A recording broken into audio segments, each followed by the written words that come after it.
Ang batang babae ay nangangaso sa isang liblib na kagubatan. Ang kanyang target ay isang pulang USA na, bagong sapat sa gulang, kasabay ng dahan-daang paglaho ng tunog ng baril sa kagubatan. Ang pulang USA na iyon ay bumagsak sa nyebe. Natumba sa isang putok. Hindi nagmamadali ang batang babae. Pinoproseso ang kakahuling biktima habang nakatayo sa isang gilid, naghintay ng ilang segundo bago gamitin ang punyal upang i-proseso ang biktima. Sa sandaling iyon, isang lihim na lalaki ang biglang sumulpot sa likod ng batang babae. Naramdaman niya, agad na inilabas ang kanyang punyal at nakipaghamok sa kalaban. Ang batang babae ay sinanay mula bata sa isang espesyal na pagsasanay. Gumamit siya ng mahigpit na pagkasakal sa leeg upang maipit ang kalaban. Ang lalaking iyon ay ang ama ng batang babae. Siya ay lubos na nasisiyahan sa kanyang pagganap. Pinuna niya na hindi sapat ang kanyang pag-iingat at nahuli ng 2 segundo. Bago mo pa siya nakita. Kung iyon ay isang kaaway na lumitaw, malamang napatay ka na. Si Hana at ang kanyang ama ay naninirahan sa kagubatang ito sa loob ng 15 taon. Sa nakaraang 15 taon, hindi pa nakipag-ugnayan si Hana sa labas ng mundo. Araw-araw lamang siyang nagsasanay ng mga kasanayan sa pakikipaglaban at pagbaril sa malayuan. Siyempre, pagsasanay sa katawan ay hindi rin maaaring mawala. Sa edad na ito, hindi alam kung gaano pa katagal hanggang sa unang beses na magkaroon ng regla ang batang babae. Hindi niya alam kung ano yun, inilagay pa niya sa kanyang bibig upang tikman ang lasa. Sa oras ng hapunan, ang ama ay muling nagsimulang magsanay ng wika para sa kanya. Noong araw na iyon, ang batang babae ay umupo sa tabi ng bato, naiinip na hinaplos ang kanyang punyal. Sa sandaling iyon, may isang eroplanong lumipad sa itaas ng kanyang ulo hanggang sa ito ay mawala. Sa pinakadulong bahagi ng kagubatan, ito ang unang beses na nakakita siya ng totoong eroplano.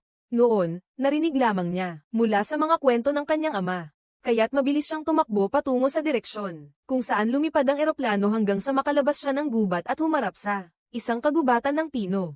May mga babalang guhit sa mga puno. Ito ay iginuhit ng kanyang ama noong siya'y bata pa. Ipinagbili niya sa kanya na huwag lampasan ang hangganan.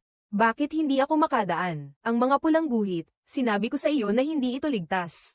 Ang mga taong pumatay sa iyong ina ay papatayin din tayo. Hindi na ba tayo aalis? At bakit? Bakit mo ba ako sinasanay? Dahil isang araw na iyon, maaaring wala na ako rito upang protektahan ka, at ikaw ay kailangang harapin ito ng mag-isa.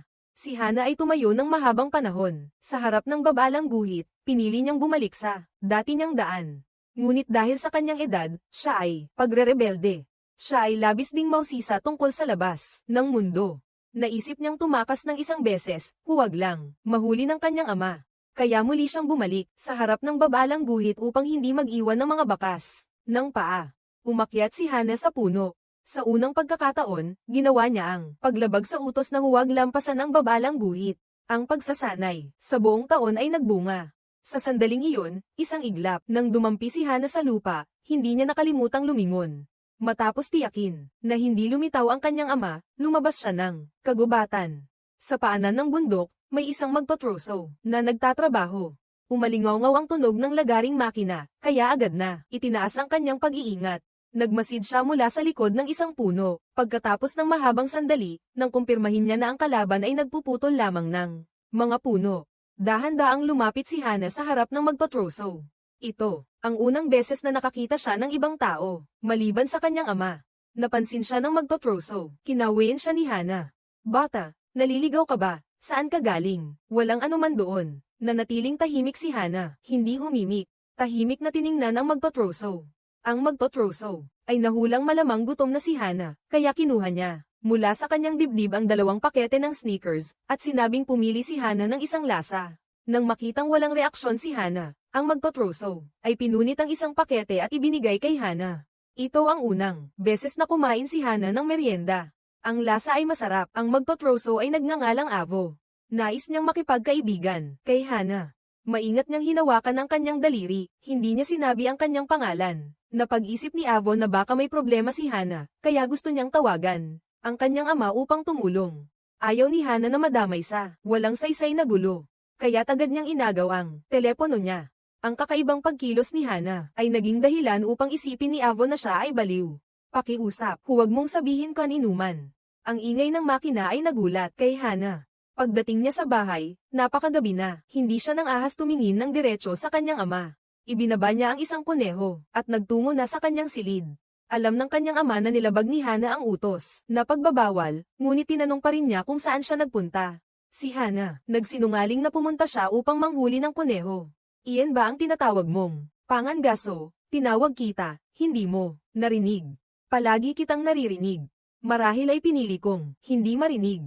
Paumanhin, tatay. Nais ng ama na si Hana mula ngayon ay hindi na magsisinungaling sa kanya. Ano man ang mangyari, dapat, sa totoo lang, hindi pa rin kumbinsido si Hana. Nagtataka siya kung bakit hindi sinabi ng ama sa kanya kung sino talaga ang pumatay sa kanyang ina. Ang dapat magsabi ng katotohanan ay ang ama. Ang pag-uusap na ito ay nagpamalay sa ama na malaki na ang kanyang anak na babae. Marahil ay oras na upang sabihin sa kanya ang ilang mga bagay. At si Hana, matapos makipag-ugnayan sa labas noong gabing iyon, ay hindi nakatulog ng maayos. Kinabukasan, muli siyang tumawid sa hangganan upang hanapin ang magtotrosong si Avo. Kinabukasan, muli siyang tumawid sa hangganan upang hanapin ang magtotrosong si Avo. Sa pagkakataong ito, hindi na siya malamig gaya ng dati. Bagkus kusang humingi ng tawad at tinanong siya tungkol sa nakaraang araw. Mayroon pa ba sa mga candy na iyon, Avo? Kumuha si Avo ng isang Snickers mula sa kanyang bulsa at ibinigay kay Hana. Muli siyang naging interesado sa batang babae. Ang kakaiba ng paraan mo kumain. Saan ka nakatira? Saan sa kagubatan? Kasama mo ba ang iyong ama? Ano ang trabaho niya? Hindi sumagot si Hana. Sa halip, kinuha nito ang sigarilyo mula sa kamay ni Avo. Ito ang unang beses na nanigarilyo siya. Pagkatapos huminahon si Hana, tinanong niya si Avo kung ano ang nasa labas ng kagubatan. Nakaramdam si Avo na halos hindi ito makapaniwala. Paulit-ulit niyang kinumpirma na si Hana ay hindi kailanman nakalabas sa kagubatang ito. Pagkatapos, nagpasya siyang ilabas siya upang palawakin ang kanyang pananaw. Sa loob ng ilang daang kilometrong radius, ang lahat ay kagubatan. Mayroon lamang isang lugar na angkop para sa isang petsa. Nakarating sila sa ilalim ng isang tore ng signal. Binuksan ni Avo ang rehas na bakal sa paanan ng hagdan at inakay si Hana paakyat sa tore ng signal. Ang kanilang kilos ay nag-trigger ng alarm system. Ito ang unang pagkakataon na si Hana nakahiga sa tabi ng isang estranghero sa ilalim ng langit na puno ng mga bituin. Tiningnan ni Avo ang kaakit-akit na mukha ni Hana at hindi niya napigilan ang kanyang sarili. Nanginginig ang kanyang mga kamay at paa. Nang siya ay handa nang lumayo pa, biglang may narinig sa kanyang tainga, tahol ng mga asong pulis. Ang mga dumating ay mga pulis na nagpapatrolya sa hangganan ng bansa. Nahuli ng mga pulis ang 2 tao na lumalabag sa batas. Takot si Avo na maparusahan, kaya itinaas niya ang kamay at sumuko. Nang magbalik tanaw siya, si Hana ay malayo na ang takbo. Nagpaputok ang mga pulis ng babala, sigaw upang tumigil siya, ngunit ang mga putok ay lalo lamang tumakbo ng mas mabilis. Nahayag ang kinaroroonan ni Hana. Ang ama, alam na hindi na sila maaaring manatili pa rito. Naunawaan din niya, na hindi maaaring habang buhay na makipagtago si Hana sa kanya. Kaya kumuha siya ng isang litrato at inilagay sa harap ni Hana. Ang babaeng ito na nagngangalang Marisa ay ang totoong pumatay. Kudlit ng iyong ina. Siya ang pumatay sa iyong ina. Kung aalis tayo rito, kailangan nating hanapin siya bago pa niya tayo mahanap. Iyon ang dahilan kung bakit kita sinanay. Handa ka na ngayon. Muli, isang gabing walang tulog para kay Hana. Nakaupo siyang mag-isa sa harap ng yungib, nag-iisip. Ang kanyang pandinig ay napakatalas. Narinig niya ang tunog ng helicopter mula sa malayo. Dali-dali niyang ginaising ang kanyang ama upang tingnan ang sasakyang panghimpapawid. May 3. Hindi raw nakarinig ang ama. Nang marinig niya ang tunog, ang mga helicopter ay nasa paningin na. Nakita niya ang mga ito. Mabilis na nag-impake ang ama, at dinala ang lahat ng dokumento. Bago dumating ang mga sundalo, inakay niya si Hana patakbo, pababa ng bundok sa dilim. Sinalakay ng mga sundalo ang yungib, ngunit wala na sila. Subalit naglagay na sila ng mga tauhan upang magpatrolya sa bawat sulok ng paanan ng bundok. Matagal nang may utos sa kanila na hulihin ng buhay ang batang babae. Samantalang ang lalaki ay hindi dapat itira.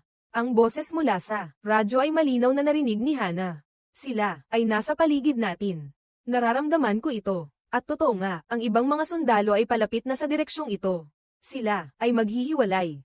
Sa gitna, kung hindi nila mahanap ang isa't isa, magpadala ka ng postcard sa address na ibinigay ko, ni Peter Ansen. Pagkatapos, pumunta ka sa Berlin, 220 Hanne Street. Naalala ito ni Hana nang walang pag-aalinlangan para sa planong pagtakas na ito. Bago sila maghiwalay, muling tinanong ng ama sa kanya ang mga tanong na lagi niyang itinatanong, kung may magtanong sa iyo kung saan ka nakatira. Kudlit, saan ka nakatira? Nakatira ako sa Amsterdam, Netherlands. Nag-aaral ako. Kudlit, sa Clau High School. Iyon ay isang napakahusay na paaralan. Mayroon akong aso na nagngangalang Bruno na mahilig tumae sa carpet. Sino si Marisa Vega? Huwag kang maniwala sa kanya. Sa'yo nang galing siya.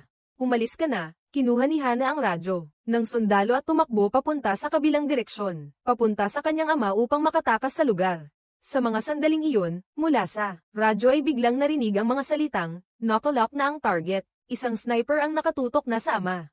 Humihingi siya ng utos mula sa command. Ang utos na natanggap niya ay magpaputok at pumatay upang ang ama ay ligtas na makatakas. Kusang inilantad ni Hana ang kanyang posisyon. Siya ay nagkunwari na tila kaawa-awa at nagsinungaling na ang kanyang ama ay nagsabing siya ay masyadong mabagal, kaya siya iniwan. Lahat ng kilos niya ay binabantayan ng pumatay sa kanyang ina na maingat na nagmamasid. Tumatakbo pa rin siya. Kung hindi man opisyal, maaari pa rin nilang dakpin ang babae. Ang sospek sa terorismo, at nagutos pa siya. Subaybayan ang buong hangganan ng polo niya, at hanapin ang ama ng babae. Ay patayin ng walang awa, ngunit ang lahat ay dapat isagawa. Lihim na ikinulong si Hana sa isang. Sa base, sa harap ng interogasyon, hindi siya umimik kahit kalahating salita. Humingi siya ng direktang pakikipag-usap kay Marisa. Hindi pa nakikita ni Marisa si Hana, kaya akala niya ay hindi alam ni Hana ang kanyang mukha. Kaya nagpadala siya ng isang tauhan na nagpanggap na siya. Sa interogasyon, hindi siya nagpahalata, at napaisip, baka balak ninyo. Kudlit, iniisip ninyo na maloloko ninyo ang isang bata. Nagkunwari si Marisa na sinabi kay Hana na ang ama niyang si Eric ay dating isang kontrabidang ahente. Isang lubhang mapanganib na tao sa ilalim ng kanyang pamumuno. Siya mismo ang pumatay sa iyong ina, Hana. Nagkunwari siyang labis na nalungkot at saka niyakap si Marisa upang maghanap ng aliw, ngunit hindi niya napatay si Marisa. Kung gayon, ihahatid ko na ang impostor na ito para humingi ng tawad. Paumanhin, inay. Kaya pala nagpapanggap ang bata. Richards, lumabas ka. Lumabas ka at kanselahin ang misyon. Nakita ni Hana. Isang ulat ng pagsusuri ng kanyang dugo. Lumalabas na. Wala siyang kaugnayang dugo sa kanyang ama, Hana. Hindi niya alam kung ito ay pakana ni Marisa. Kaya naman nagpalit siya ng unipormeng militar. Kinuha ang ulat at may tiwasay na lumabas mula sa base ng eksperimento. Balak niyang hintayin ang kanyang ama at itanong ang lahat ng mga detalye. Ang base ng eksperimentong ito ay itinayo sa isang liblib na disyerto. Paglabas niya, nakilala niya ang isang babaeng nagngangalang Sophie. Nagalit si Sophie sa kanyang pamilya kaya tumakas ito sa bahay. Talagang naligaw siya rito kung hindi dahil sa pagkikita nila ni Hana. 9 sa 10 beses, mamamatay siya sa uhaw. Dito, hindi alam kung gaano katagal. Sa wakas, nakita ni Sophie ang kanyang ama na naghahanap sa kanya. Nang malaman na gustong pumunta ni Hana sa istasyon ng tren, ang pamilya ni Sophie ay nagpas siyang patuluyin si Hana sa panahong iyon. Inihatid ni Sophie si Hana sa syudad para magliwaliw. Samantala, sinamantala ni Hana ang pagkakataong ito para magpadala sa kanyang ama ng isang postcard. Ito ang kanilang nakaugaliang paraan ng pag-uusap sa pagitan niya at ng kanyang ama. Kapag natanggap na ng ama ang liham, malalaman niya ang susunod na plano ni Hana. Nagsasama sina Sophie at Hana. Umuwi sila ng napakagabi, kaya nagalit ang ama ni Sophie. Muntik na niya silang palayasin. Sa oras na iyon, biglang natuklasan ni Hana na may isang taong nagmamatsyag sa kanila. Hindi kaya. Hindi nakapagtataka na iyon ay especially iyan ni Marisa. Kaya mabilis na hinailan ni Hana si Sophie papasok sa kotse at sila'y tumakas. Ang especially iya ay hindi makasiguro kung ang babaeng ito ay si Hana. Kaya sa pamamagitan ng mga kamera, inalam nila kung saan matatagpuan ang hotel ni Hana. Ngunit hindi nila alam na si Sophie ay dinala si Hana sa isang nightclub. Sa kwarto, ang nakababatang kapatid na lalaki ni Sophie ay mahimbing na natutulog, parang patay. Ngunit natuklasan pa rin nila ang baril ni Hana sa bag. Nagkakilala sina Hana at Sophie. Sa kabila ng maikling panahon, pareho nilang itinuring ang isa't isa bilang matalik na magkaibigan. Personal na sinamahan ni Sophie si Hana sa istasyon ng tren. Malungkot silang nagpaalam.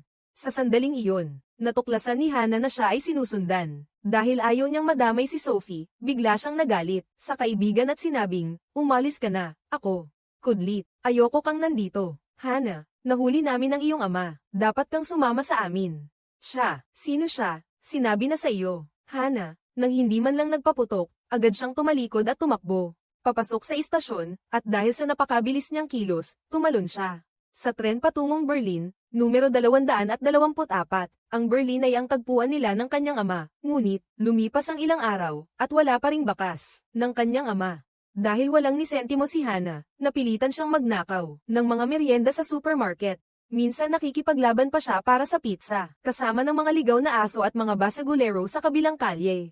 Itinuturing pa siya na isang babaeng bayaran. Sa kasamaang palad, ngayong araw, ang mga lalaking ito ay nanggulo sa maling tao. Ang taong biglang lumitaw ay walang iba kundi ang ama ni Hana, si Eric.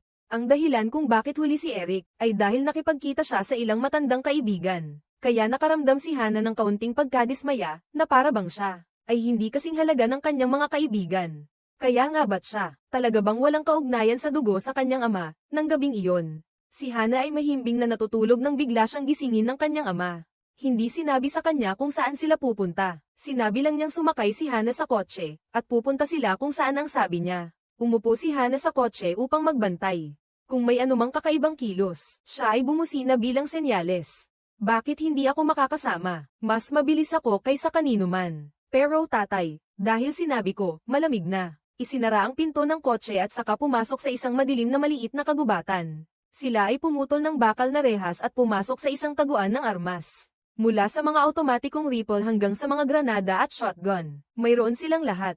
Ang pagnanakaw ng mga armas na ito ay simula pa lamang ng plano ng paghihigantini. Nainip ang ama ni Hana sa loob ng kotse kaya binuksan niya ang musika. Tumayo si Hana at sumayaw ng baliw sa masiglang musika. Sa sobrang kilos niya, hindi niya napansin ang sasakyan ng pulis hanggang sa malapit na ito. Mabilis na pinatay ni Hana ang musika at nagtago sa upuan ng pasahero. Hindi siya napansin ng mga pulis, ngunit may natuklasan sila. Napansin nila na may butas sa bakod na tila may pumutol. May nakapasok, kaya agad na tumawag ang pulis para humingi ng backup. Nang makita iyon, mabilis na nagbusina si Hana para mag-alerto, para umatras ang kanyang ama. Pinaandar niya ang makina at binigyan ng gas para humarurot. Pagkatapos, nag-drift siya sa harap ng kanyang ama. Nailigtas niya ang lahat sa pamamagitan ng ligtas na pag-atres. Pagdating sa base, tinanong ni Hana ang kanyang ama noong nagtatrabaho pa siya.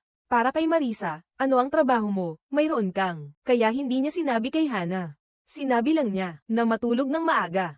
Hindi pa ganito ang ama niya kailanman. Dahil dito, mas lalong nadismaya si Hana. Dagdag pa ang sama ng loob. Ang araw ng pagpatay kay Marisa ay nakatakda sa alas 8 ng umaga bukas. Sa gabing iyon, ng pamamahagi ng mga tungkulin, huli nang dumating si Lucas. Dahil magkapatid sila sa labanan na magkasama sa hirap at ginhawa. Akala ng lahat na siya ay, nabisi lang siya o naantala. Pagkatapos, si Eric ay nagtalaga ng mga gawain para bukas sa lahat. Tanging si Hana, ang maiwan dito. Sa sandaling iyon, sumabog si Hana. Sumabog siya, tatay, para saan mo itinuro sa akin ang mga iyon? Ngunit hindi mo sinabi sa akin, tatay, kung ano ito. Ano ba ito? Makikita mo, tatay.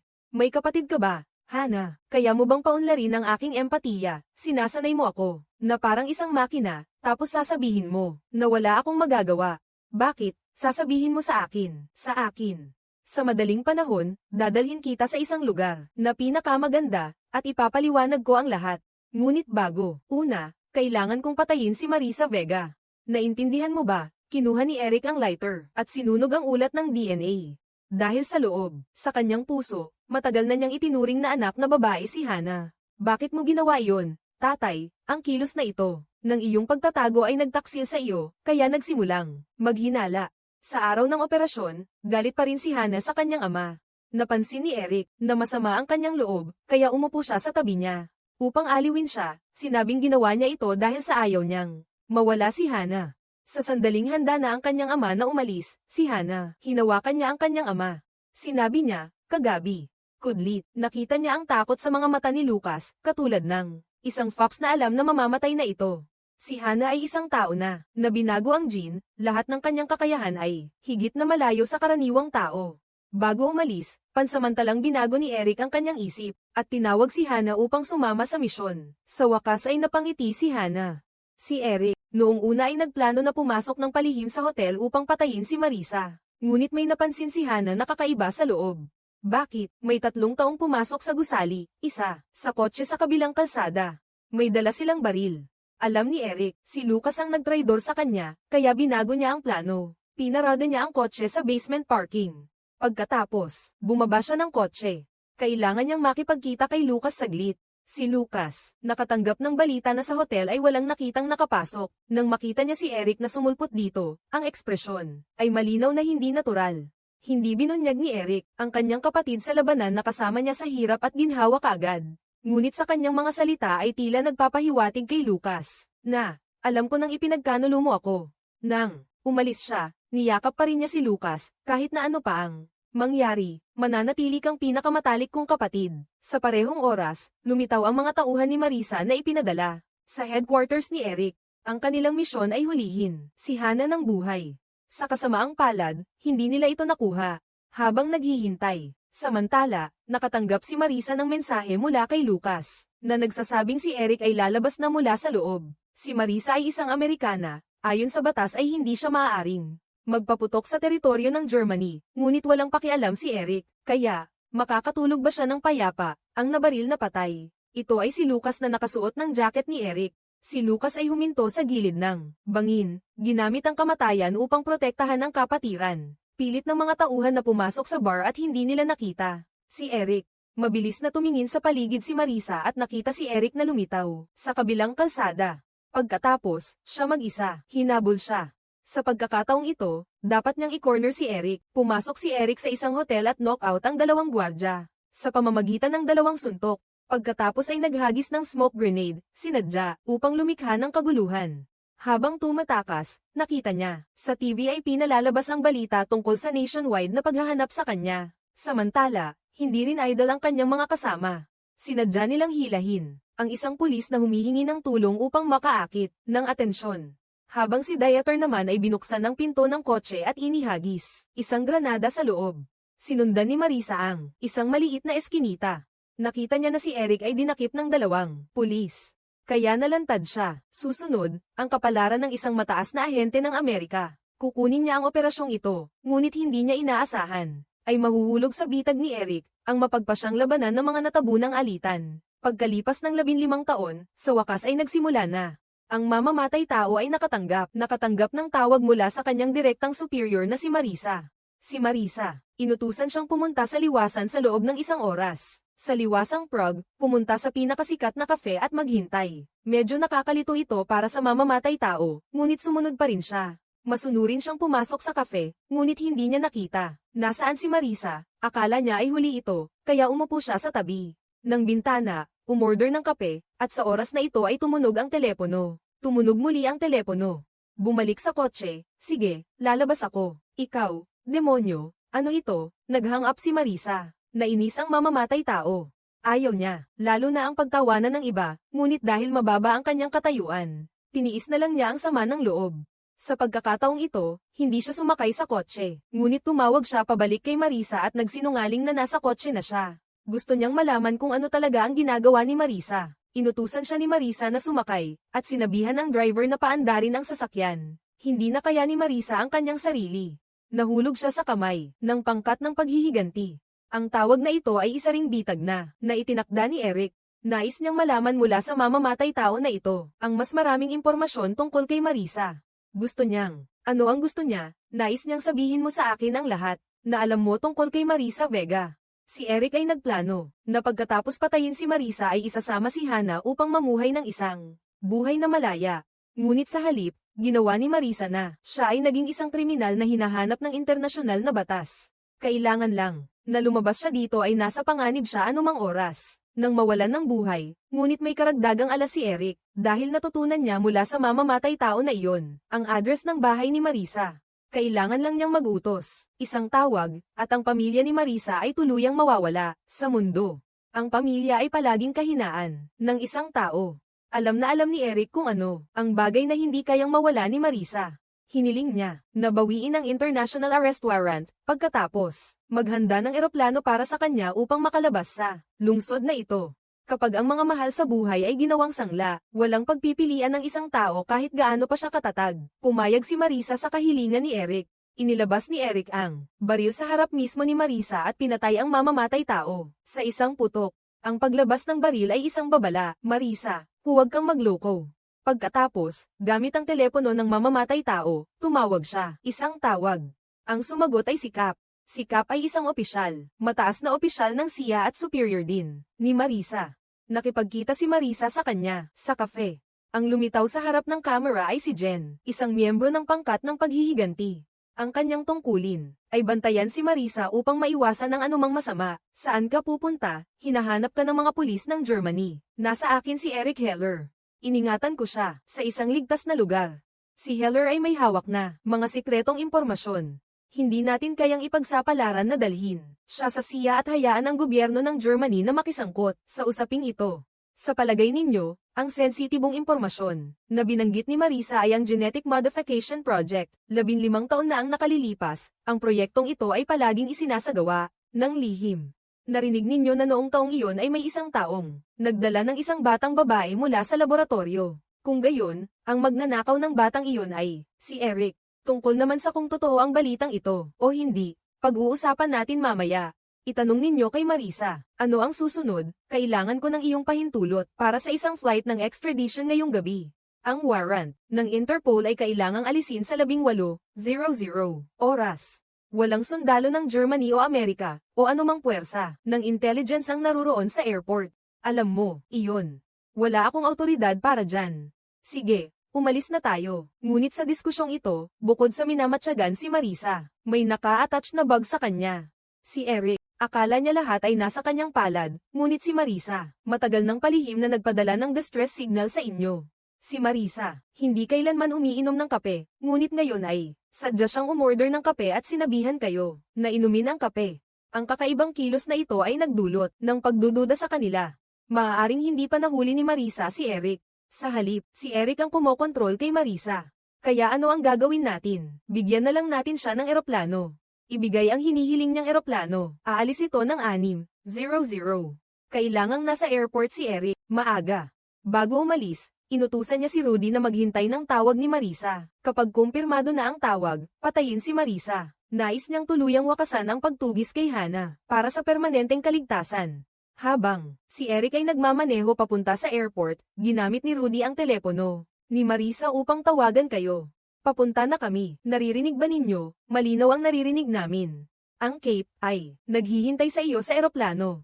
Mula sa Cape na binanggit nila, ang ibig sabihin ay ipinaalam kay Marisa na sila ay nakapagtayo na ng tambangan sa eroplano. Hindi napansin ni Rudy ang anumang kakaiba, ngunit narinig niya sa labas na tila may kakaibang kilos. Alam ni Marisa na dumating na ang mga tagapagligtas, kaya sadyang sinabi niya na ang lugar na ito ay talagang isang pugad ng daga. Ginamit niya ang mga walang kabuluhang salita upang malihis ang atensyon ni Rudy. Ikinabit ni Rudy ang silencer sa baril. Oras na para wakasan si Marisa. Si Marisa, upang iligtas ang kanyang buhay, ang tanging paraan ay pahabain ang oras. Papatayin nila ako, hahabulin ka nila. Sa palagay mo ba ay poprotektahan ka ni Eric Heller? Lahat ng mahalaga sa kanya ay ang bata. Ang mga salitang ito ay tumagos sa takot sa kaibuturan ng puso ni Rudy. Ang mga yapak sa labas ng pinto ay papalapit, ngunit si Rudy ay nag-atubili at hindi pa rin bumaril. Marahil sa oras na iyon, siya rin ay nagpaplano ng pagtakas para sa kanyang sarili, ngunit hindi niya alam na sa labanang walang awaan ng isang ahente, ang pinakamahalagang bawal ay ang mag-atubili bago pumasok sa labanan.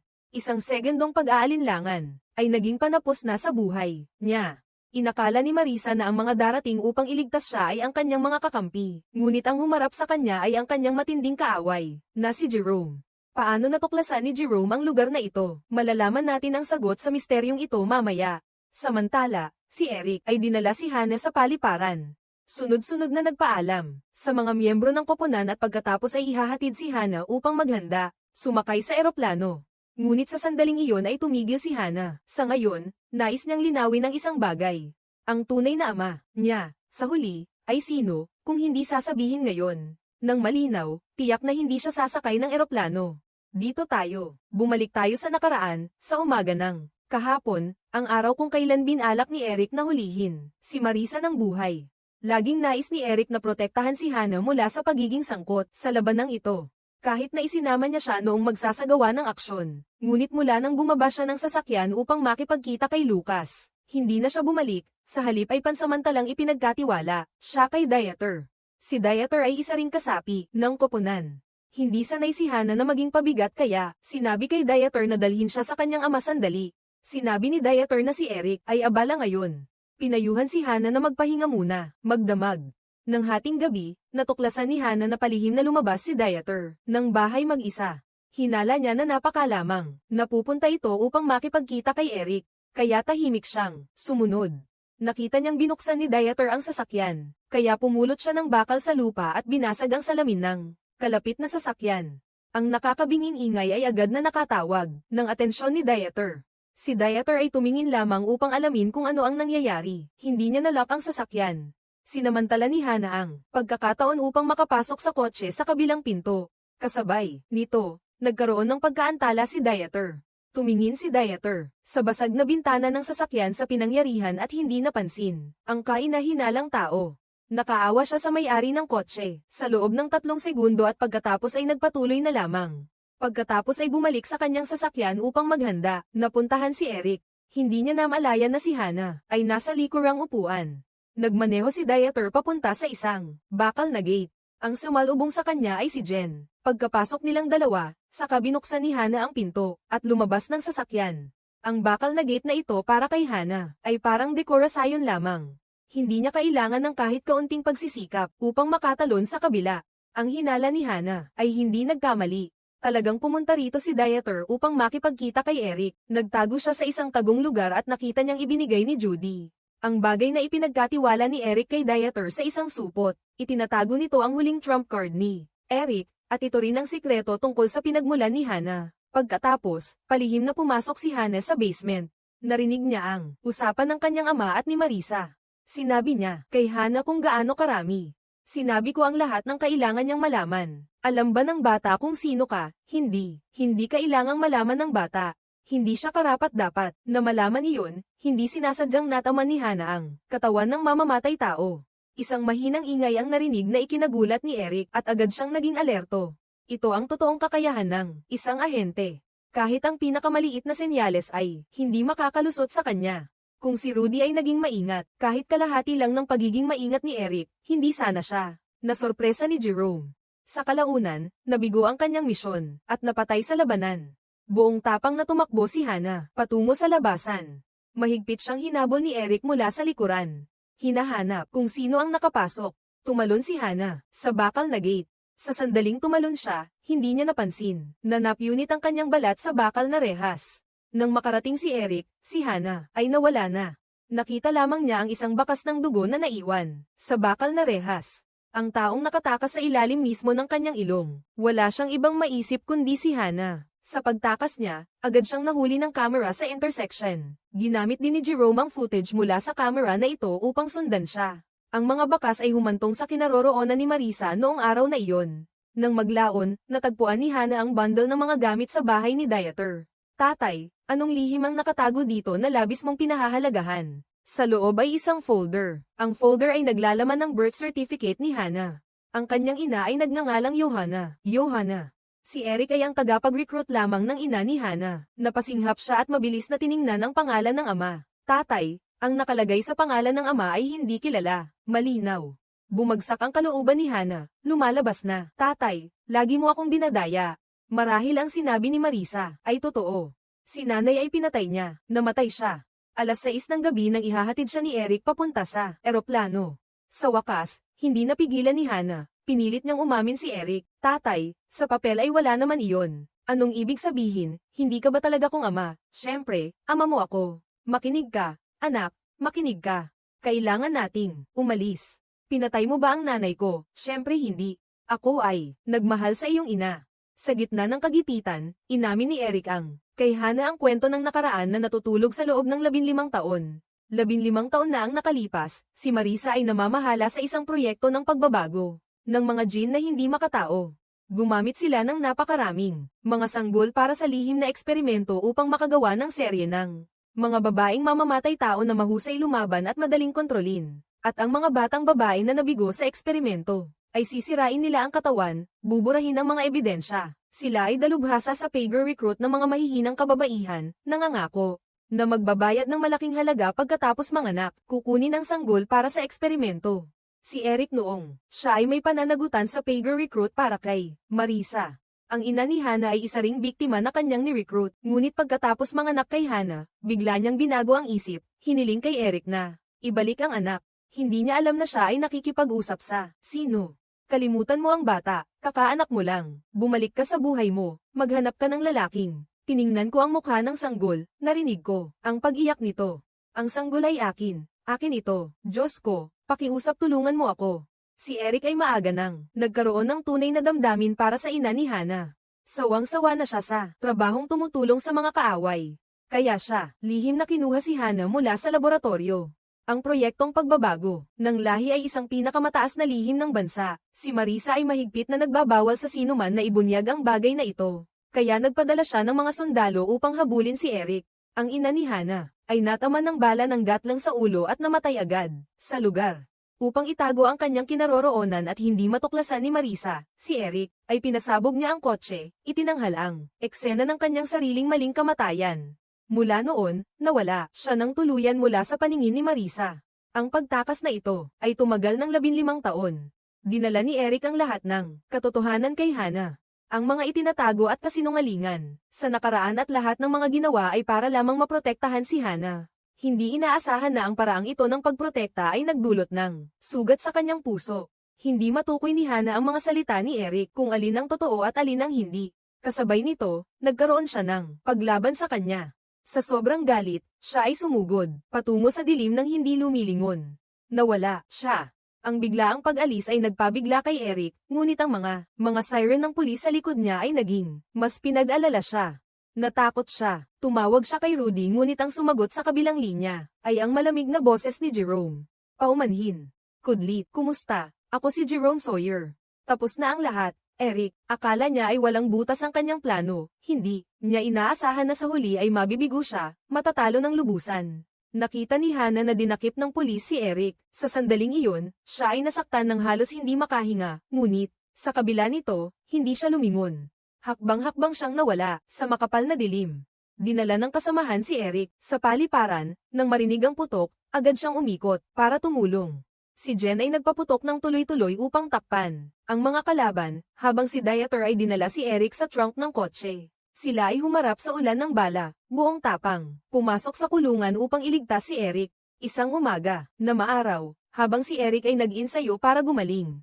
Si Jen ay nagmamadaling tumakbo upang sabihin sa kanya na nawala ang komunikasyon kay Dieter sa loob ng 2 araw. Ito ay malinaw na abnormal.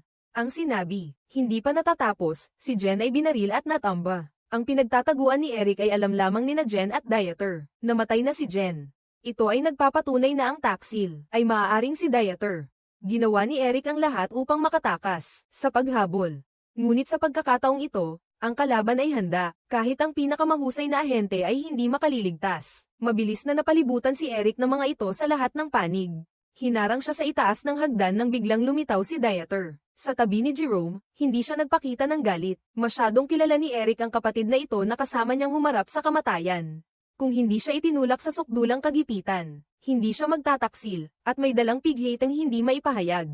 Hoy, sandali lang, Jerome, at malalaman natin. Dinala nila si Eric upang tanungin tungkol sa kinaroroonan ni Hana. Si Hana ang pinaka-perpektong taong may binagong gene na nagtataglay sa kanyang sarili. Si Hana ay may napakataas na estratehikong halaga para kay Jerome. Siya ang susi ni Jerome upang umangat sa kanyang karera. Siya ang mabilis na daan patungo sa tuktok ng kapangyarihan, ngunit, ginamit niya ang lahat ng paraan ngunit hindi niya nakuha mula kay Eric kahit isang kapaki-pakinabang na impormasyon. At may kaparehong layunin si Marisa, ang mahanap si Hana. Si Marisa ang unang namahala sa proyektong pagbabago ng gene. Mula nang kinuha ni Eric si Hana, ang mga nakatataas ay nawalan ng tiwala sa kanya at sinuportahan nila si Jerome upang pumalit sa kanyang posisyon at pamunuan ng proyekto. At gumawa sila ng dahilan upang mapilitang magpahinga si Marisa. Sa katagalan, nais ni Marisa na mabawi ang kontrol sa proyektong ito. Ang tanging paraan ay ang mahanap si Hana bago si Jerome. Habang nag-i-internet, hindi sinasadyang nakita niya ang pahina ng social media ni Sophie, na nagkataong may isang larawan ni Hana. Lumalabas na si Hana, pagkatapos umalis kay Eric, ay naghanap sa kanyang nag-iisang kaibigan na si Sophie. Nakita ni Sophie na laging malungkot si Hana, kaya para pasayahin ang kaibigan, inaya niya si Hana na sumama sa isang party. Ang larawang ito ay kuha noong dumalo si Hana sa party, at hindi sinasadyang siya ay nakuhanan ng litrato. Natuklasan ni Marisa ang kinaroroonan ni Hana. Agad siyang pumunta sa bahay ni Sophie para maghanap. Nagsinungaling siya na siya ang ina ni Hana, at nais niyang iuwi si Hana. Si Sophie ay walang alam sa pinagmulan ni Hana, kaya naniwala siya sa sinabi na totoo si Marisa, kaya agad siyang nagpadala ng mensahe kay Hana upang pumunta sa malapit na kapehan upang magkita. Si Hana, nang walang pag-aalinlangan, pumunta si Hana sa itinakdang lugar. Huwag kang gumawa ng kahangalan. Pupunta akong mag-isa, walang dalang armas. Ngunit wala kang mapupuntahan. Ano ang nangyari kay Eric? Patay na si Eric. Nang marinig ito, hindi nagpakita ng emosyon si Hana, kalmado ng kakaiba. Marahil ay inihanda na niya ang kanyang isipan para sa kamatayan ni Eric, o maaaring ito ay isang bitag ni Marisa, kaya lagi siyang nag-iingat mula simula hanggang wakas. Bibigyan kita ng isang kasunduan. Sasama ka sa akin at sasabihin ko sa iyo ang lahat, kung sino ako, kung sino si Eric, kung sino ka. Ang mga katotohanan ito ay hindi na mahalaga para kay Hana. Ang mahalaga ay kung ang sinabi ni Marisa ay katulad sa mga sinabi ni Eric. Si Hana, muli, ay kusang sumali, nagkunwaring anak ni Marisa. Nagpaalam siya kay Sophie, pagkatapos ay sumama kay Marisa papuntang airport. Sa gitna ng daan, nakatanggap si Marisa ng tawag mula sa kanyang asawa. Sinabi ng asawa na may mga kasamahan niya na pumunta para magtanong ng mga walang kabuluhang tanong na nakaapekto ng malubha sa pang-araw-araw na pamumuhay. Alam ni Marisa na lahat ng ito ay gawa ni Jerome. Pagkatapos ibaba ang tawag, tinawagan niya agad si Jerome. Nasaan ka? Anong ginagawa mo? Nagpadala ka ng mga tao sa apartment ng asawa ko. Sinira mo ang ating kasunduan. Iyon ang pribadong buhay ko. Nakuha ko na ang bata. Anong gusto mo? Gusto ko ang buong kontrol sa operasyong ito. Gusto kong kausapin ang sino mang nasa likod mo. Maaari ba, Jerome? Mula nang malaman ang kinaroroonan ni Hana, si Eric ay hindi na kapaki-pakinabang. Kaya inutusan niya ang kanyang mga tauhan na patayin si Eric, ngunit kanyang minamaliit ang kakayahan ng ahente na lumaban kahit sa desperadong sitwasyon. Saan siya napunta? Pagkatapos kunin ng impormasyon mula kay Jerome, pinatay ni Eric ang kanyang kalaban sa isang baril. Pinalitan niya ang kanyang damit ng sapatay, ginamit ang fingerprint nito upang buksan ang computer, at nagpatuloy sa trabaho. Ang nilalaman ng screen ay nagpalamig sa kanyang buong katawan. Ang proyektong pagbabago ng gene na walang habag ay lihim pa ring isinasagawa. Higit pa rito, nakapagpalaki pa ng maraming binagong tao. Naisip ni Eric na ang layunin ni Jerome sa pagkuha kay Hana ay ang gamitin siya bilang perpektong buhay na espesimen upang makumpleto ang pananaliksik na ito, na nawawala ang pagkatao. Pagkatapos, muli siyang nakipagkita sa kasamang si Dieter. Kailangan ko ng tulong mo sa paggawa ng peking mga dokumento. Sa daan, hindi nagtanong si Eric ng dahilan ng pagtataksil. Si Dieter ay nalilito at hindi alam kung paano magpaliwanag. Ang dalawang magkapatid na magkasamang humarap sa kamatayan ay tahimik sa buong biyahe hanggang sa huminto ang sasakyan sa harap ng airport. Bago bumaba, humiram si Eric kay Dieter ng pera at sinabing aayusin niya ang lahat para kay Hana. Ibabalik ang pera kay Dieter, magpapaliwanag sa pamamagitan ng wikang Aleman. Maagang nahulaan ni Eric na si Dieter ay may dinadalang kalungkutan, ngunit ang huling paliwanag ay nakapagbigay luwag sa kanya, kahit kaunti. Alam na alam niya ang sitwasyon na hindi kayang kontrolin ang sariling katawan, ang pagkakanulo sa lahat ng bagay ay dahil sa kanyang anak. Si Eric ay may dala mga pekeng dokumento para sa proseso ng pag-akyat sa eroplano. Kailangan niyang mahanap si Hana bago si Jerome. Samantala, si Marisa ay dinadala si Hana upang mag-almusal. Si Jerome ay nasa helicopter din, na lumapag sa lugar na ito mismo habang kumukuha si Hana ng pagkain. Sa tabi ng kanyang tainga, bigla niyang narinig ang bulong ng Eric. Sa naunang bahagi, nabanggit natin na ang pandinig ni Hana ay higit pa sa karaniwang tao. Ginamit ni Eric ang puntong ito upang magpadala ng senyales kay Hana na buhay pa si Eric. Ang mga salitang kasinungalingan ni Marisa ay hindi nabasag, ngunit nais pa rin ni Hana na kumpirmahin muli kung paano namatay ang kanyang ama. Paano ba? Binaril siya sa airport, sabi ni Marisa na nagsisinungaling. Hindi man lang nagbago ang mukha.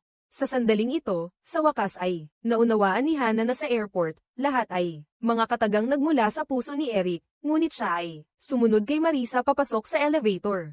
Alam niyang si Eric ay tiyak na darating upang siya ay kunin. Si Jerome, sa oras na ito, ay pumasok na sa gusali. Siya ay nag-aalmusal, handang kunin si Hana mula kay Marisa, ngunit hindi niya alam na si Eric ay dumating ng isang hakbang na mas maaga. Hinahanap niya si Marisa. Kumusta? Naaalala mo ako? Itinapat ni Eric ang isang kamay sa kanyang damit. Hindi na kailangang mag-isip pa, alam mong itinuturo niya ang baril sa Marisa. Sa pagkakataong ito, si Eric ay dumating upang hanapin si Hana, hindi rin siya lubos na sigurado na makukuha niya siya. Saan ang kotse mo? Ika-4 na palapag, basement B. Si Hana ay kusang nagsimula ng usapan na nagpanatag kay Eric ng malaki. Ang elevator ay umabot sa ika-4 na palapag. Muling bumukas, isang mag-asawa ang pumasok. Ang posisyon ng kalbong lalaki ay maaari pa ring lumikha ng pagkakataon para kay Marisa. Ayaw ni Eric na maging komplikado ang mga bagay, kaya inilabas niya si Hana mula sa elevator. Siya ay naghanda na ng kotse sa basement kanina. Kanina lang, sinadya niyang itanong kay Marisa kung saan nakaparada ang kotse, para lamang linlangin siya. Paglabas ni Marisa sa elevator, sinabi na niya kay Jerome. Dinala ni Eric si Hana mula sa ika-4 na palapag. Agad na nag-utos si Jerome sa mga tauhan na harangan ng pintuan ng basement, pagkatapos ay hanapin sa bawat palapag. Ang ika-4 na palapag ay nahati sa 2. Sa gitna ng pagmamadali, itinulak ni Hana ang malaking pinto sa tabi. Papasok. Sa loob, may isang klase na ginaganap na maraming tao. Agad na sinabi ni Eric kay Hana na umupo sa isang lugar doon, magpanggap na isang estudyante na nakikinig sa lektura. Siya naman ay nag-apoy ng espesyal na materyales at itinapon sa basurahan. Nakita ng fire sensor ang makapal na usok, at agad na nagpatunog ng alarma na nagpaalala sa lahat na mabilis na lumabas sa gusali. Sinamantala ni na Eric at Hana ang pagkakataon na makihalubilo sa daloy ng mga tao sa paningin ni na Marisa at Jerome. Sila ay tahimik na tumakas sa makitid na hagdanan. Hindi sila makapagtago, at mabilis silang natuklasan ng mga tauhan ni Jerome. Anak, okay ka lang ba? Itinutok ni Marisa ang baril. Kay Hana muna, ngunit hindi siya nagpaputok. Siya ay biglang napagtanto na si Hana ay isang taong maaaring makuha. Siya ay may damdamin din, may pagkatao. Si Hana ay hindi rin nagpaputok. Alam niyang si Marisa ay hindi ang taong nagnanais na patayin siya dahil sa kanyang pakikipag-ugnayan sa kanya. Naunawaan niya na si Marisa ay sumusunod lamang sa utos. Ang totoong dapat mamatay ay ang boss na nasa likod ng proyekto ng pagbabago ng genetika. Ang dating sugat sa tiyan ni Eric ay hindi maalis ang bala. Ngayon ang bibig ng sugat ay infected na. Napakalubha. Alam niya na ang langit ay nag-iwan sa kanya. Hindi na maraming panahon, kaya't nagpa siya siyang pumunta at iligtas ang mga batang iyon, sirain ang base ng eksperimentong ito. Ngunit bago iyon, kailangan niyang ayusin ng maayos si Hana. Kamakailan lamang, nalaman ni Eric ang impormasyon tungkol sa biolohikal na ama ni Hana. Tanging kapag siya ay nasa tabi niya, si Hana ay maaaring mabuhay ng normal na buhay. Sa wakas, ninakaw niya ang isang personal na sasakyan at dinala si Hana upang hanapin ang kanyang ama. Si Eric ay dinadaan-daanan upang bisitahin ang kanyang matandang ina. Ang ina, bagaman matanda na, ay may mga kamay at paa na mabilis pa rin. Ang kanyang personal na pamumuhay ay kayang alagaan ang sarili. Palihim na kinuha ni Eric ang ripple na iniwan ng kanyang ama at nagsabi ng kasinungalingan na dadalhin niya si Hana upang mangaso. Habang umaalis, iniutos pa ni Eric sa kanyang ina, "Inay, walang tao sa paligid dito." Sa wakas, dinala ni Eric si Hana upang magrenta ng kwarto sa hotel. Habang mahimbing na natutulog si Hana, palihim niyang itinago ang ripple sa loob ng aparador ng mga damit, at matamang itinakip ang kumot kay Hana dahil bukas. Ibibigay niya si Hana sa kanyang ama upang alagaan. Kinabukasan, bumili si Eric para kay Hana ng maraming mga gamit, mga bagong damit, sapatos, bago. Sa daan, si Hana ay nakatitig sa labas ng bintana, hindi nangangahas na harapin si Eric. Si Eric din ay palaging tahimik na walang imik, hindi dahil sa wala silang mapag-usapan, kundi dahil ito na ang sandali ng pamamaalam. Hindi nila alam kung saan magsisimula. Ilang saglit lang, dumating na ang sasakyan sa destinasyon. Pumasok sila sa isang apartment at nakita nila ang ama ni Hana. Tiningnan niya si Hana nang walang ipinapakitang kagalakan, ngunit hindi rin tumangging tanggapin si Hana. Matapos ipagkatiwala ang lahat, agad sinabi ni Eric kay Hana na bumaba upang kunin ang mga bagahe.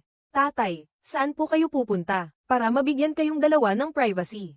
"Tatay, may binabalak kayo. Ano po ang itinatago ninyo?" "Wala po ako. Itinago ninyo ang baril sa kumot na kinuha ninyo sa bahay ni inay, at itinago ninyo ang mga iyon sa hotel.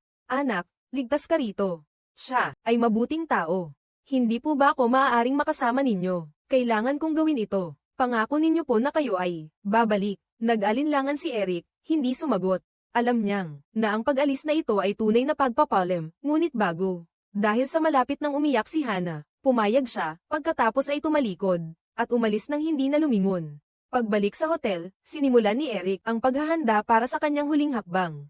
Ginamit niya ang siphon upang punuin ng gasolina ang mga bote ng alak na lumikha ng mga improvised na bombang gasolina at inayos ang mga ito ng maayos. Sa likod ng sasakyan, bilang pananggalang sa anumang mangyari.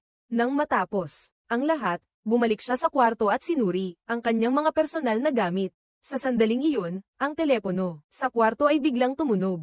Akala ni Eric ay si Hana ang tumatawag, ngunit ang boses sa kabilang linya ay kay Marisa.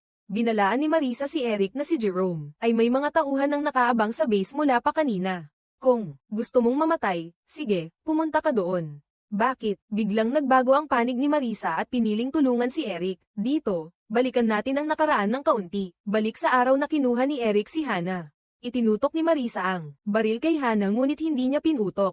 Ang eksenang ito ay nakita ni Jerome. Dahil dito, ginamit ni Jerome ang dahilan na hindi maibigay ni Marisa si Hana sa kanya, kaya patuloy niyang sinuspinde si Marisa. Bakit ayaw mo akong isali sa operasyong ito? Ano ang itinatago mo sa akin? Makinig ka, mangyaring. Mabuhay ka ng sarili mong buhay at huwag kang lalapit sa akin. Pagkatapos ng tawag, natuklasan ni Marisa na siya ay binabantayan ni Jerome. Kailangan lang na lumabas siya ng pinto, at malalaman agad ni Jerome. Sa panig ni Jerome, nakatanggap din siya ng tawag mula sa nakatataas. May isang taong nakapasok sa isang computer at binasa ang mga file ng programa, Ultra Rebirth. Sa puntong ito, ipaliwanag natin ang kaunti tungkol sa Ultra Rebirth. Ang Ultra ay pinaikling pangalan ng Genetic Modification Project 15 taon na ang nakalipas. Pagkatapos kunin ni Eric si Hana mula sa laboratorio, ang proyektong ito ay isinara at sinuspinde. Noon, ang may pananagutan sa proyektong ito ay si Marisa. Ang Ultra Rebirth naman ay ang muling pagsisimula ng Genetic Modification Project sa ilalim ng buong kontrol ni Jerome, ang may buong kapangyarihan sa muling pagpapatakbo nito. Kahit si Marisa ay hindi nabatid. Batay sa pagtansya, ang taong nakapasok sa mga file ng Ultra Rebirth ay si Eric. Kaya naman ang grupo ay kailangang patayin si Eric. Sa kabilang banda, si Eric ay naghahanda ring sirain ang base. Kinuha niya ang baril mula sa bahay ng kanyang ina na iniwan ng kanyang ama. Noong umalis, sinabihan niya ang kanyang ina na huwag ipagsabi ang kanyang kinaroroonan. Kaninuman. Si Eric ay nawala sa loob ng 15 taon. At sa kanyang paglitaw, siya ay naging isang internasyonal na kriminal. Ayaw ng kanyang ina na lalong magkamali si Eric, kaya tinawagan niya si Marisa at sinabi kay Marisa na pumunta bukas doon. 3 oras ang biyahe, at dala niya ang baril. Sabi niya ay pupunta siya upang manghuli sa direksyong silangan. Mula dito, ang silangan ay ang lokasyon ng pasilidad ng Ultra. Palaging iniisip ni Marisa na ang proyektong ito ay nasuspinde. Hindi pa rin niya maintindihan kung bakit pupunta doon si Eric. Ngunit bago pa man, siya ay dinakip na ng mga tauhan ni Jerome. Hindi ka ba nakatanggap ng abiso? Tama, bakit? Bakit tumakas si Eric Heller papunta sa silangan? Bakit hindi mo sinabi? Sa akin, hindi sumagot si Jerome. Lumingon siya. Inutusan niya ang mga tauhan na maghanap ng liblib na lugar upang patayin si Marisa. Sino man ang makahahadlang sa pag-unlad ni Jerome ay dapat mamatay, lalo na si Marisa, ang nakatagong banta na hindi sumusunod. Sa utos na ito, lumiko ang sasakyan sa isang maliit at liblib na daan. Alam ni Marisa na si Jerome ay may balak na patayin siya. Kung siya ay makikipaglaban sa dalawa, talagang walang tsansa na manalo. Ang tanging paraan na yon ay mauna na gumawa ng kilos. Pagkatapos ng isang matinding pakikibaka sa pagitan ng buhay at kamatayan, naunawaan ni Marisa na siya ay matagal nang naging isang piyon na itinapon. Iyon din ang pangunahing dahilan kung bakit pinili niyang magpalit ng panig at tulungan si Eric upang makaganti sa kanila. Nang marinig niya na may nakakita ng kinaroroonan ni Eric mula sa radio, agad siyang nagtungo. Nag-check-in si Marisa sa motel, sa kwartong katabi ni Eric. Habang si Eric ay nag-iinspeksyon ng mga kagamitan, si Marisa tumawag siya sa kanya, balak gamitin ang kanyang mga pandaraya. Tama ba ako? Nasaan ka? Hinihintay ka ni Sawyer. Sa base, may mga kasama siyang tao. Bakit? Bakit mo sinasabi sa akin ang mga ito? Dahil nagsinungaling ka at sinubukan akong patayin. Hindi kita pinagkakatiwalaan. Alam ko, nasa kwarto ka ng motel, bakit hindi kita? Patayin mo na ako, bakit mo balak? Gamitin ang mga lumang daya, muli nilang sinimulan. Ang programa ang lumang programang Ultra tama. Oo, ngunit, kasama ako noong huling beses bago ito nawasak. Tiniyak nila sa akin na ang ating ginagawa ay hinding-hindi na mauulit. Ngayon, nangyayari na naman iyon. Ano ang gusto mo? Nasaan si Hana? Sinusubukan mong tumulong. Ligtas ang bata. Tama, patayin mo ako, patayin si Sawyer. Sabihin sa lahat ng nakakaalam ng mangyayari. Pasabugin ang lugar na iyon, ilantad ang proyekto, isara ito. At pagkatapos, hindi ito kailanman matatapos. May mga nasa likod ni Sawyer, at kapag namatay ka, sino ang mag-aalaga sa bata? Ako, ang makakatulong sa iyo. Nilabag ni Marisa ang patakaran, sinasabi niyang gusto niyang protektahan si Hana, at mabibigyan siya ng bagong anyo, bagong pagkakakilanlan, tiyak na hindi nila matutuklasan. Sa mismong sandaling iyon, habang sinasabi ni Marisa na gusto niyang protektahan si Hana. Paano? Napansin ni Eric na may tumatahol na aso. Sa telepono, ganap na katugma ng nasa labas. Alam ni Eric na nandito rin sa motel si Marisa, kaya kinuha niya ang baril. Sinisipa niya ang pinto ng silid niya. Kung babarilin mo ako, si Hana, ay hindi mabubuhay, mahahanap nila siya. Ako, ang tanging pagkakataon ng bata upang mabuhay. Ibinaba ni Marisa ang baril, pakikiusap kay Eric na magtiwala sa kanya. Subalit sa mismong sandaling ito, si Jerome ay may kasamang napakaraming tauhan na dumating. Naningkit ang mga mata ni Eric na pagtanto niyang ito ay isang pakana upang ilabas siya. Ilantad ang tunay na kulay ni Marisa.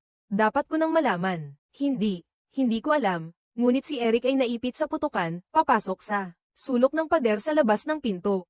May hindi mabilang na mga tauhan na naghahanda upang lipulin si Eric. Alam niyang mamamatay na siya.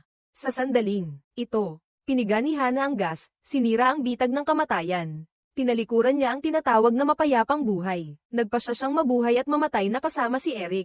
Sige, sundan natin. Pinutok ni Eric ang tangke ng gasolina na sumabog sa ball.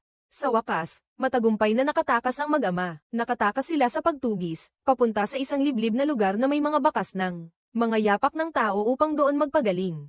Ang mag-ama ay namumuhay, nang hiwalay sa mundo sa loob ng 15 taon. Sila ay laging namumuhay, umaasa sila sa mga bundok at ilog upang maghanap ng pagkain. Nagkataong nakahuli ng isang kuneho, tama para madagdagan ang sustansya, para sa amang ampon. Inakala ni Hana na mabilis na gagaling ang kanyang ama, subalit sa hindi inaasahan, ang mga sugat ng kanyang amang ampon, ay hindi lamang sa isang lugar. Ang lumang sugat sa tiyan, nagkaroon siya ng malaking bahaging may impeksyon at sugat, at ang kanyang buhay ay matagal nang nasa huling yugto. Pagkatapos nilang dalawa kumain ng busog, kinuha ng amaang mula sa kanyang bulsa ang isang dokumento, at ibinigay ito kay Hana. Ang mga tao sa dokumentong ito ay pawang mga taong may binagong genes. Sila mula pagkabata ay nakakulong sa isang pasilidad na tinatawag na Ultra, lihim na sinanay ng siya ng Amerika, upang maging mga babaeng asasin. Ngayon sila ay mga makinang walang damdamin. Si Hana ay isa rin sa kanila. Ang kanyang amang ampon, si Eric, 15 taon na ang nakalipas ay inagaw siya mula sa pasilidad na iyon, na naging dahilan ng pagtugis sa kanila ng siya. Sa loob ng mahabang 15 taon, palaging nais ni Eric na wasakin ang hindi makataong base ng Ultra, at lubusang putulin ang mga ugat ng pag-uusig upang si Hana ay magkaroon ng isang tunay na payapang buhay. At ang dokumentong ito, ang unang pagsusulit na ibinigay niya kay Hana. Ito rin ang huling hamon na ibinigay niya sa kanyang anak. Kailangan nating tulungan sila. Kung hindi ninyo ako ilalabas sa lugar na iyon, doon, magiging katulad ako nila. Eric, nakuha niya ang nais na sagot sa mukha, na kalmado, ngunit may halong pagkabahala. Ang paglalakbay ay lubhang mapanganib. Hindi niya alam kung kaya pa niyang protektahan si Hana. Bago ang misyon, dinala ni Eric si Hana sa isang sementeryo. Dito nakalibing ang ina ni Hana na si Johanna. Ang krus na ito ang lapida niya. Ang pagdalaw na ito ay nagbigay daan sa mga sumunod na pangyayari. Sa base ng Ultra, tinatayang may 30 mga batang babae. Ang maliit na Mercedes na ito ay malinaw na hindi kasya upang isakay silang lahat, kaya kailangan nilang lumipat sa isang bus ng paaralan na mas maluwang. Sa mismong oras na ninanakaw ni Hana ang kotse, ang sugat sa tiyan ni Eric ay nabahira ng pula ang kanyang damit. Alam niyang wala na siyang masyadong oras. At saka, dati nang nakita ni Hana si Eric na nagnanakaw ng kotse, kaya ginaya niya.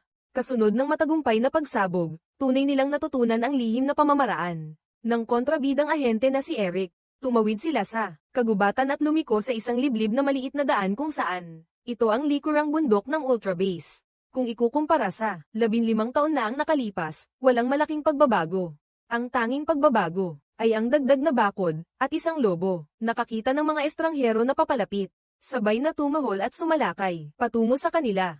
Si Hana, na may gene ng lobo, ay gumamit ng isang maliit na daya at naging dahilan upang ang lobo ay mahinahong humiga. Nakita ni Eric ang eksenang ito at biglang may naisip na plano na gamitin ang mga tao doon. Kung hindi sapat ang mga tao, paano nila pinapatakbo ang isang malaking base na tulad nito? Bakit? Cook ang tao. Sa nakaraang bahagi, si Hana at Eric ay nagtulungan at nilipol ang mga elite team na dinala ni Jerome.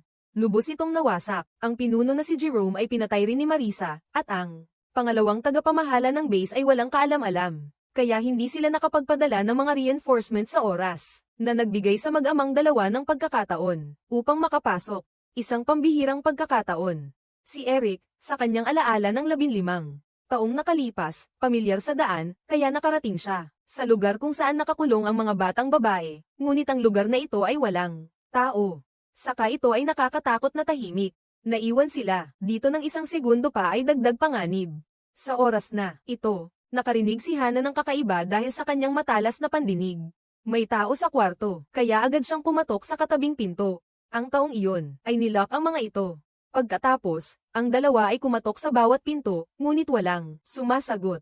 Ang mga taon ng pagsasanay ay naging dahilan upang ang mga batang babae ay tuluyang nawalan ng sariling kagustuhan at naging mga walang pusong makina na sumusunod lamang sa utos. Tanging ang batang babae na may bilang na 240 siyang ang naiiba sa iba. Binuksan niya ang pinto at sinabing, "Hindi ko kaya." "Sino ka?" "Ako ay isang estudyante, bilang 240. "Sino ka?" "Ang pangalan ko ay Hana. Ilalabas kita dito." Ang pinto ay automatikong nakalap. Hindi ko ito mabuksan. "Bakit mo ako kinakausap?" Walang ibang nagsasalita. Sila ay inutusan na manahimik. Hahanap ako ng paraan para mabuksan ang mga pintong iyon. Okay ba? Sa kabilang panig, si Jerome ay magsisimula ng Project Ultra na may lahat ng mga madilim na kwento. Isisiwalat lahat kay Marisa. Ngunit si Marisa, sa oras na ito ay ayaw nang maging kampan ng kalaban, at nagpa siya na gamitin ang sariling taktika ni Jerome laban sa kanya. Alisin si Jerome. Si Jerome ay nagpapaliban habang inilalagay ang kanyang kamay sa buckle ng seatbelt. "Wala akong pakialam sa bagay na ito. Ginagawa ko lang ang trabaho ko. Iwan mo ako sa tabing daan. Hindi kita haharangin." Ang kotse ay tumaob, at hindi lumabas ang airbag. Si Marisa ay nauntog at nawalan ng malay. Sa halip, si Jerome ay nag-alis ng kanyang seatbelt at siya ang unang natauhan. Sa ngayon, gusto ko lang magtanong ng isang katanungan. Ang sasakyang ito, libre na lang ba? Kukunin ninyo ba? Hindi. Gumamit si Jerome ng matalim na bintana upang putulin ang kanyang seatbelt. Pagkatapos, isinuksok niya ang isang tela sa tangke ng gasolina at gumamit ng kahon ng posporo upang mag-apoy.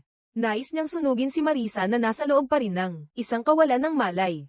Ngunit ang tao ay nagmumungkahi. Ang Diyos ang nagtatakda. Siya ay, nang bahagya pa lamang siyang nakalayo, nagising si Marisa at natuklasan. Ang tangke ng gasolina ay nagliliyab. Mabilis niyang binuksan ang pinto ng kotse bago pa sumabog ang kotse ng malakas. Nakatakas siya sa ligtas na lugar. Si Jerome ay kumbinsido na patay na si Marisa.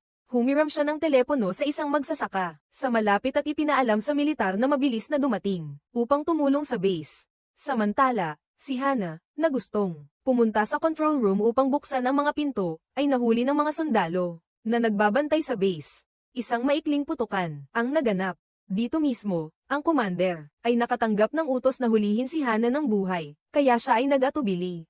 At hindi nang ahas na tumutok sa mga mahinang bahagi ni Hana na nagbigay ng pagkakataon kay Eric upang samantalahin ang pagkakataon at talunin sila. Ang mga gwardya ay natalo. Natuklasan nila ang isang nakaligtas sa loob ng control room. Ito ay ang doktor na responsable sa proyektong ito. Itinutok ni Eric ang baril sa leeg ng matanda at pinilit siyang agad na buksan ang mga selda ng mga batang babae. Bumukas ang pinto. Tanging ang batang babae na may bilang na 249 ang lumabas. Sa labas, natuklasan niya na sa daanan ng lobby ng malaking bulwagan, saan man ay may mga bangkay na maaaring madatnan ng sinuman.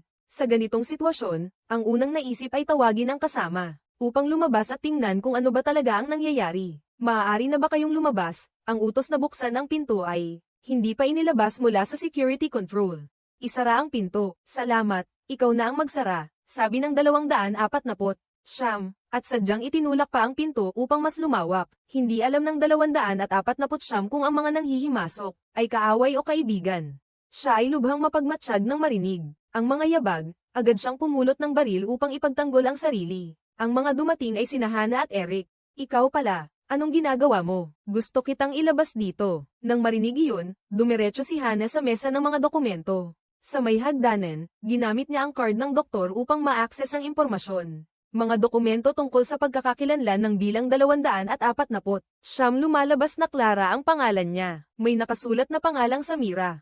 Nang makita ang screen na ito, isang ideya na maghanap ng isang tao. Sa isang iglap, sumibol ito sa kaibuturan ng puso ni Clara. Sinabi niya kay Hana na ang mga taong ito ay sumusunod lamang sa utos. Kasunod ng utos mula sa loudspeaker, agad na dinampot ni Hana ang handset ng telepono mula sa sistema ng anunsyo. Nagpadala siya ng utos sa mga batang babae na lumabas ng kanilang silid at sinabi sa kanila na ang mga gwardya ay patay na. Mula sa sandaling ito, kayong lahat ay malaya na.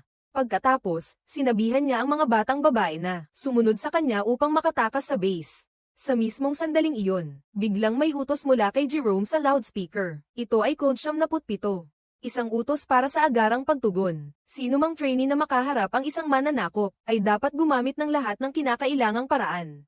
Si Hana ay may balak pang gawin ang huling pagsisikap na ilayo sila. Ang isa sa kanila ay na-brainwash ng napakalubha. Biglang may nagpaputok kay Hana. Ang natitirang mga bata ay nakatayo pa rin sa lugar. Sila ay nag-aalinlangan kung dapat bang kumilos upang patayin ang taong mananakop. Ang putok na ito sa ulo ay isang babala, napakalakas. Agad na nagtago ang mga bata, pinoprotektahan ang kanilang sarili.